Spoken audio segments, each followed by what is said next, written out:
shoutout po sa ating lahat at your service, Mr. Wildlife TV. Please do support and subscribe. Walang iba po ang ama ng Kalingap, Kuya Val Santos Matubang, Boss Kalinga Prav, at ating Ina Vlogs. At please do support sa lahat po ng mga Kalingap charity vloggers or Kalingap partners. Once again, at your service, Mr. Wildlife TV, your Mr. Goodbye.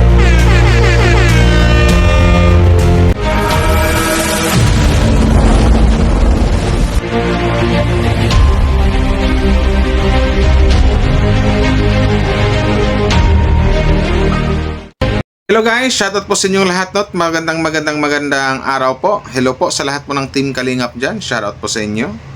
Wildlife TV po ulit sa inyong harapan. Pero bago ang lahat guys, bago tayo magsimula guys, no, suportahan po natin ang buong Team Kalingap, Val Santos Matubang, Kalingap Prab, Ate Edna Vlogs, at suportahan din po natin ang mga Kalingap charity vloggers, Kalingap partners. Diba? Ganun lang. Shoutout at maraming salamat doon sa mga bagong subscribers ko, sa mga nag-sub sa akin. Thank you very much po sa mga nag-like and share sa mga video ko, lalong-lalo sa mga live ko. Thank you very much po. So yun na guys, ang pag-usapan natin ngayon. Don't forget pala to support Wildlife Miss Im's Life din sa harap ko po. Yan po. Yan o. Hindi ka Wildlife. Hindi, joke lang. Hindi ko siya pinakita. Supportahan niyo po Miss Im's Life din po. So yun na nga no, narinig ko lang gusto ko lang i-react kasi magandang i-react yung sinabi ni Boss Kalinga Prab kagabi sa live niya shout out sa lahat ng mga Jomcar matatag dyan. Hello po sa inyo at magandang araw po. Kasi nagtanong kasi si Boss Kalinga Prab Kalingap Jom, kailan mo ba ipakilala ang future? Wow, future ago mo sa yung mother. Oh, di ba? Sana all. Di? Alam naman natin na yung dalawa nagka-intindihan na or nag-something like nagkaigihan na. Di ba? Sana all. Di ba? Sana all. Yung ka na, nagka-I love you na, tapos I love you to. So, yun na nga, sabi ni Boss Kalinga Prab, yung Danjoy, napakilala na. O, di ba? May vlog naman yung Danjoy na napakilala na ni Joy Diwata, ang isang kalingap na sa kanyang nanay. Ang Viancy, ganon rin. Nakakausap na rin ni Kalingap Ido or ni Papa Eds, ang nanay at tatay ni Viancy. So, ang tanong natin ngayon dito, ang Jomcar, kailan kaya?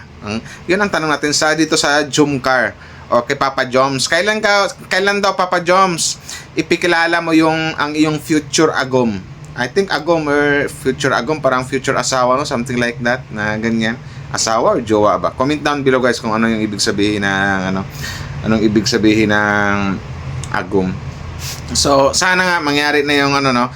Sana yun yung magiging content ni Boss Kalinga Prab na na mapakilala na ni Papa Joms ang isang baby Carla or Carla Bells doon sa kanyang mami or sa kanyang nanay, sa kanyang mama, di ba? Kasi yun din pala, kumbaga isa rin si Boss Kalinga Prab na naghintay na mapakilala ng isang Joms ang isang baby Carla sa kanyang doon sa nanay ni Jomar. So yun po ang hintay natin guys, at sana mangyari yun. At alam ko naman na gagawin talaga yun ni Papa Joms. Siguro busy lang siguro or naghihintay lang ng tamang panahon na na something like na pa-surprise or something like na tawag dito mapaghandaan.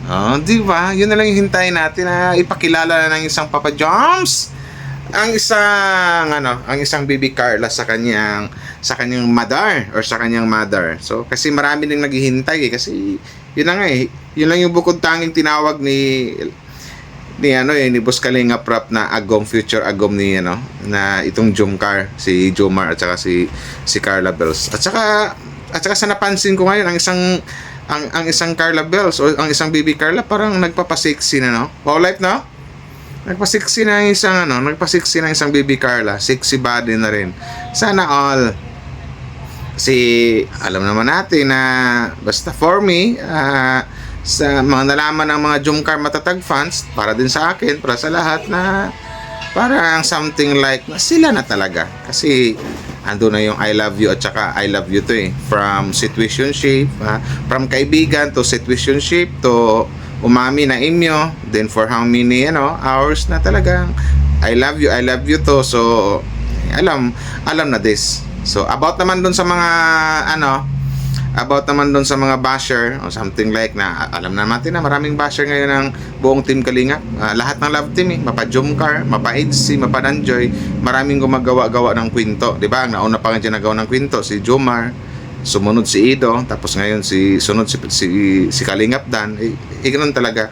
But sa mga basher si Jomcar, huwag niyo nang intindihin kasi dito pa lang sa nalaman natin na nag I love you at saka I love you to na yung dalawa, doon pa lang masaya na tayo, di ba?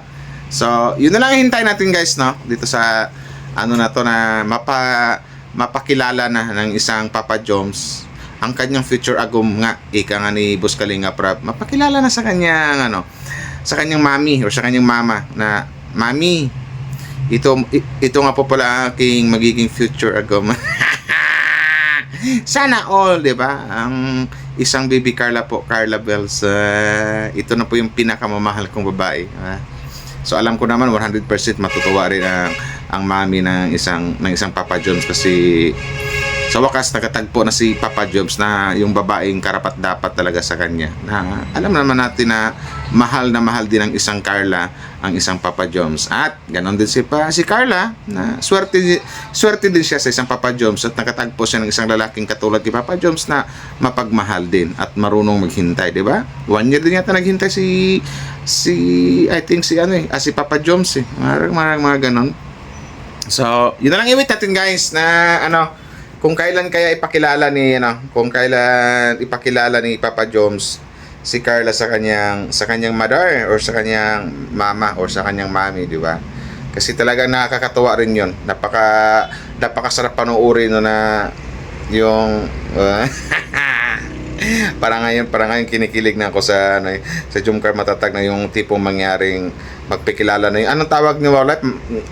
Magbiyanan ba Wow Life? Magbiyanan pa tawag nun, no? Ay hindi, iwan ko lang, comment down below guys kung anong tawag nun kay Carla at saka sa mama ni Joms. Magbiyanan ba? Hindi ko alam eh.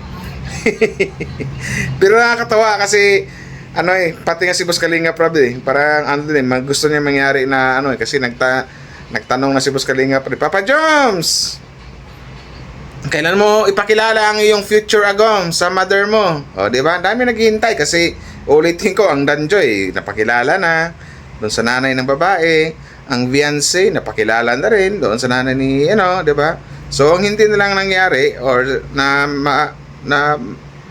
makilala or ipakilala sa nanay, ito na lang yung Jomcar. So yun na lang hintay natin, baka next vlog or may upload si Boss Kalingap Rap na yun na yung content nila na magkikita na si future agom or ang loves ang loves ni Papa Joms ipakilala na sa kanyang nanay, di ba?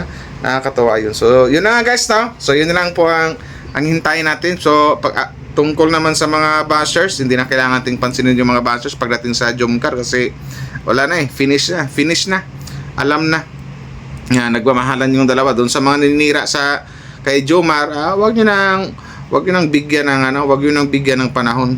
Huwag nyo nang sagot-sagutin kasi dito pa lang sa dalawa nagmamahalan na talagang tsaka nakakamiss na yung Jomcar for how many days na ba or weeks na walang upload si Boss Kalingap Rap sa Jomcar. Isang week na ba guys? Yung, di ba, simula nung birthday ni Carla, wala pang upload si Boss Kalingap Rap. So sabi naman kagabi na baka mamaya or bukas may upload si Boss Kalingap Rap sa Jomcar or baka may vlog na sila.